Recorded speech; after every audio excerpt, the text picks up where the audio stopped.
Bonsoir à tous et bienvenue dans cette deuxième édition du Journal du Rosaire, préparé avec les équipes de la Media School du Chemin Neuf, de la Web TV Canção Nova de Toulon, de Noé 3.0 et des foyers de charité. Alors dans l'édition de ce soir, nous allons parler tout spécialement de miséricorde, les gestes de miséricorde, la rencontre de l'autre, mais aussi bien sûr la prière. Nous entendrons les témoins qui se laissent toucher. Nous irons cueillir la grâce du jour et le sourire de Vincent.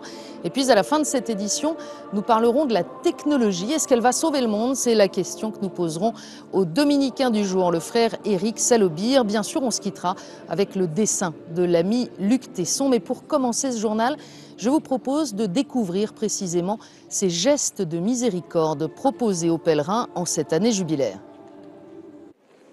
Marie a fait le voyage depuis Poitiers pour se rendre au pèlerinage du Rosaire.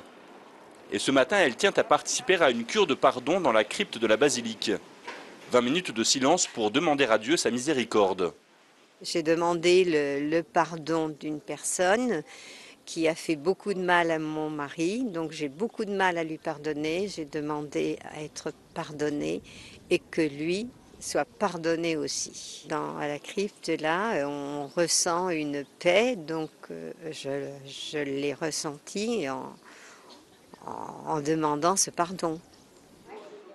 Les pèlerins sont invités à vivre plusieurs gestes de la miséricorde, dont du sang, intercéder aux intentions de détenus ou d'internautes, ou encore emporter de l'eau de Lourdes pour quelqu'un. Accepter de faire une démarche de miséricorde, c'est incarner la miséricorde en soi. Et la meilleure façon d'incarner cette miséricorde, c'est peut-être aller vers les autres. Le plus simple, c'est de commencer à faire des gestes. Tous ces gestes vont nous aider à améliorer notre prière. Et cette prière, c'est ça qui nous permet de rentrer dans cette démarche de miséricorde. À chaque geste de la miséricorde, les pèlerins reçoivent une image de la Vierge avec un vers de Peggy. Nous retrouvons Marie qui a toutes les images. Elle peut lire son poème face à la grotte et à la maîtresse des lieux. À celle qui est Marie, parce qu'elle est pleine de grâce. À celle qui est pleine de grâce, parce qu'elle est avec nous. À celle qui est avec nous, parce que le Seigneur est avec elle.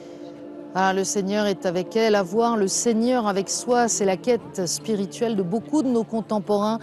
Une quête qui s'exprime parfois un peu tous azimuts, comme le montre une enquête récente, les nouveaux aventuriers de la spiritualité réalisée auprès de 6000 personnes. Cette enquête, Jean-François Barbier-Bouvet, le sociologue, est venu en parler dans une conférence et les journalistes Canção Nova ont recueilli son témoignage juste à la sortie.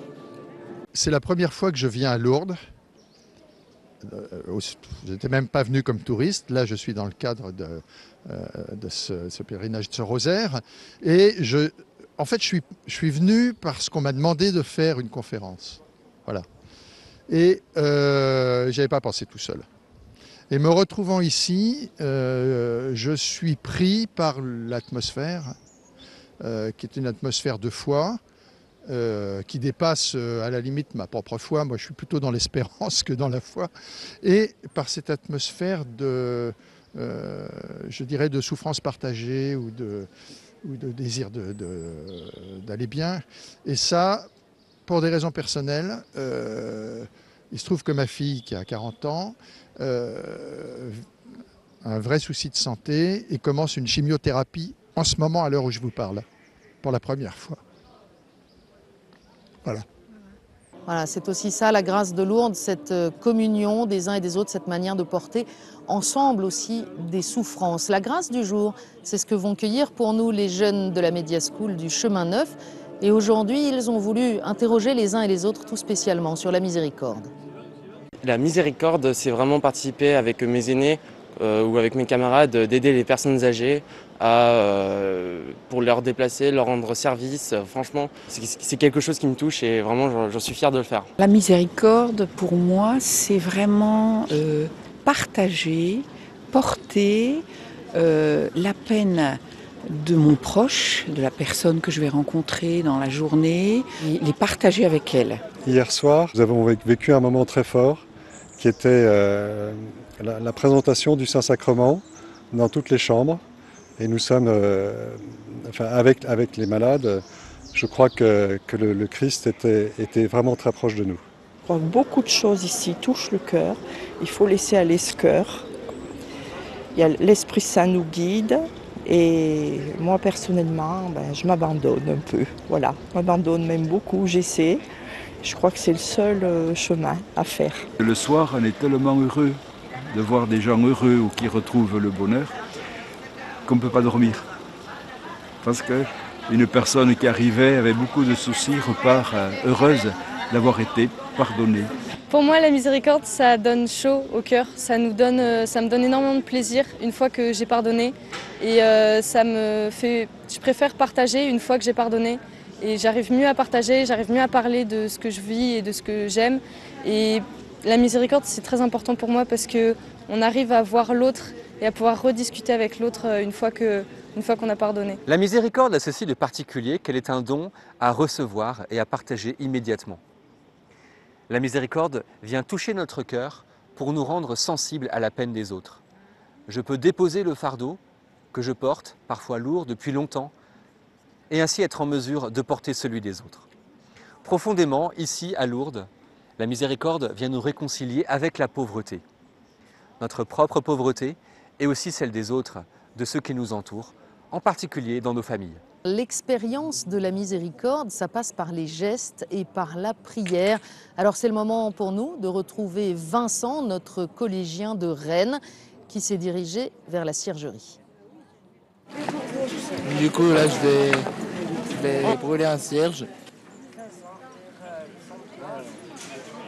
Les cierges quasiment consumés, ils mettent combien de temps à se consumer en général? Ça dépend de beaucoup de choses, mais en général, entre 2 et 3 heures. Je le mets où, moi? Juste en face. Pour les nuls en allumage de cierge, vous prenez un cierge allumé et vous l'activez avec. Ouais, ça m'a l'air correct. Que depuis les années 1800 ou les années où il y avait Sainte Bernadette, avec les milliards de personnes qui sont déjà venues prier, il y a des milliards de cierges qui sont consumés. J'étais habitué à avoir des cierges dans les cathédrales, comme Rennes par exemple, il y en a, mais pas autant à Lourdes. Et on continuera bien sûr avec la caméra de Marie Kioch à suivre Vincent chaque jour. Et puis je vous l'avais promis hier, nous allons aussi découvrir au fil des journaux quotidiens ceux qui sont derrière la réalisation de ce journal. Tous ces réseaux autour du rosaire, c'est Honorine Grasset des foyers de charité qui nous sert de guide. Bonjour à tous, je vous propose aujourd'hui pour ce premier rendez-vous d'aller à la rencontre de tous ceux qui contribuent à la communication du pèlerinage du rosaire, à réaliser ce journal. Alors aujourd'hui, nous allons découvrir qui sont les membres de la Media School du Chemin Neuf qui participent au journal. Venez avec moi, on va d'abord rencontrer Anaïs. Anaïs, bonjour. Bonjour. Alors est-ce que tu peux tout d'abord nous expliquer ce qu'est la Media School ? Donc la Media School au Chemin Neuf, c'est en fait une école d'apprentissage. C'est une formation d'1 année qui permet aux jeunes comme moi en fait de vraiment évangéliser en utilisant les médias. Donc on a un côté vidéo, on fait du graphisme aussi, donc voilà. En gros c'est ça. Cette immersion dans le pèlerinage du rosaire dès le début de l'année est une belle occasion d'affiner leur appel et leur motivation. Ce que j'apprends ici, c'est vraiment à ma vocation en fait. Ce que je pense qui est ma vocation, c'est la réalisation, la scénarisation, ce qui touche vraiment aux médias. Et particulièrement, c'est vraiment de rester et de grandir aux côtés du Seigneur en fait. Et dans cette Media School, les participants viennent de tous les pays. My favorite moment is that I'm allowed to try new things. I'm allowed to improvise. I'm allowed to show my perspective. I love this that you have freedom to experiment things. La participation du Chemin Neuf s'inscrit au cœur de sa mission au quotidien, vivre la communion. Ce qui me touche le plus, c'est ce partage en fait. Chacun apporte ce qu'il est et aussi c'est ce côté de chercher le charisme de chacun en fait. On porte ce qu'on vit. Et on donne ce qu'on vit en fait, on ne fait pas semblant. Chercher le charisme de chacun, c'est ce que je vous propose de continuer en nous retrouvant demain pour aller à la découverte de Canção Nova. Merci Honorine, on vous retrouve demain donc et c'est le moment pour nous d'accueillir notre invité, le frère Éric Salobière. Bonjour. Bonjour Philippine. C'est gentil de venir. Alors vous êtes le promoteur de la communication pour l'ordre des Dominicains, grand personnage. Vous êtes venu notamment ici donner une conférence. La technologie va-t-elle sauver le monde? Alors nous on voulait que vous veniez sur le plateau du JT du Rosaire pour nous donner juste la réponse en fait. En 30 secondes. Un peu moins, ouais même. Je dirais oui mais, ou plutôt pas sûr. Pas sûr. Pas sûr, parce qu'en fait, on se rend compte que cette technologie, elle apporte énormément de choses, mais qu'en même temps, on nous vend aussi beaucoup de rêves, et que les mêmes technologies peuvent être utilisées pour le meilleur et pour le pire. On se rend compte que ce qui soigne l'humain peut augmenter l'humain, peut transformer l'humain, peut faire de l'humain quasiment une machine de combat, et peut petit à petit fragmenter l'humain entre celui qui est un surhomme et celui qui est du coup un homme pas augmenté. Est-ce qu'on dira un sous-homme? C'est pas sûr. Mais augmenter l'humain en soi, c'est pas bien. En fait, la question, c'est est-ce que plus est forcément mieux?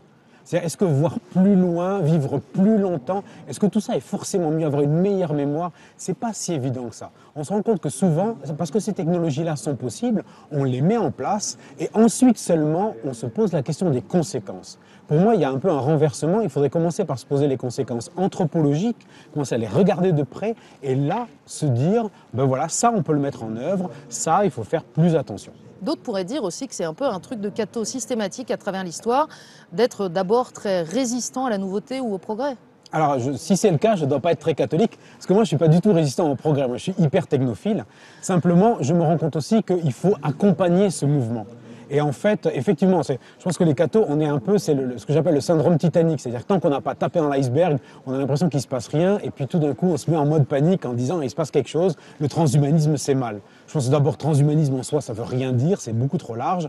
Et en plus de ça, c'est ni bien ni mal, c'est à accompagner, c'est éventuellement à évangéliser aussi. Et c'est ce à quoi les Dominicains s'emploient. On a créé un groupe de contact et on travaille avec ces gens-là pour accompagner un peu ce mouvement. Et si on veut en savoir plus justement sur tous ces sujets, aujourd'hui, il n'y a pas beaucoup de choses très simples, accessibles à tout le monde. Hein. Il y a assez peu de choses. Alors, ce groupe qui s'appelle Optique, comme ordre des prêcheurs pour les technologies, l'information et la communication, est présent sur Facebook, est présent sur Twitter, sur YouTube. Là, vous pouvez aller sur les réseaux, vous pouvez regarder ce qu'on fait. Souvent, c'est quand même assez accessible, assez introductif. Et à partir de là, vous pouvez vous faire un peu votre propre opinion. Et puis moi, j'aime bien parce que c'est un peu comme hier avec le frère Paul-Marie Catelinet. Avec les Dominicains, vous n'oubliez jamais de faire la publicité du projet dont vous êtes le porteur. Ça, c'est vraiment sympa. On voit que vous êtes très, très bon aussi là-dedans. Frère Éric, un mot avant de se quitter.